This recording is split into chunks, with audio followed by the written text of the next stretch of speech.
अगली बड़ी बात, देश की नामचीन सरकारी कंपनी अब एक बार फिर से कर्मचारियों की संख्या को घटाने पर विचार कर रही है और इसके लिए वीआरएस स्कीम लाने पर गंभीर है।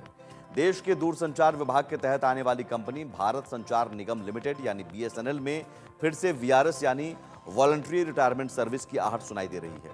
अगर ऐसा होता है तो दूसरा मौका होगा जब कंपनी में वीआरएस के जरिए कर्मचारियों को कम किया जाएगा। डिपार्टमेंट ऑफ टेलीकम्युनिकेशन की तरफ से इस वीआरएस के प्रस्ताव को बढ़ाने का फैसला किया गया है।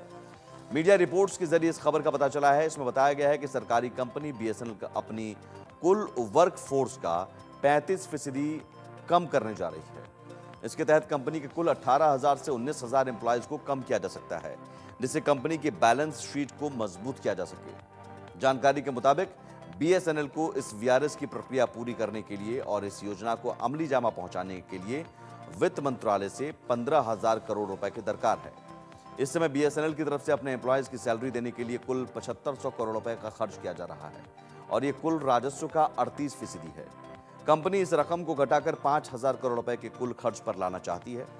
दरअसल कंपनी अपने स्टाफ को कम करने के लिए कम्युनिकेशन मिनिस्ट्री के सामने प्रस्ताव रखने वाली है, जिसे वित्त मंत्रालय की मंजूरी मिलने के बाद कैबिनेट के अप्रूवल के लिए भेजा जाएगा।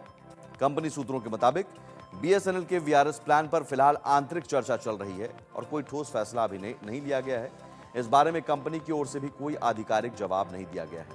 हालांकि यह भी खबर है कि बीते सोमवार को बीएसएनएल के बोर्ड ने अपने कर्मचारियों के वेतन बिल को कम करने के लिए वीआरएस प्रोग्राम को मंजूरी दे दी है। वित्त वर्ष 2024 में बीएसएनएल का रेवेन्यू 21,302 करोड़ रुपए पर था, जो कि इसके पिछले साल के रेवेन्यू के मुकाबले थोड़ा बेहतर नजर आता है। कर्मचारियों की बात करें तो बीएसएनएल में 30,000 से ज्यादा नॉन एग्जीक्यूटिव्स हैं और 25,000 एग्जीक्यूटिव हैं।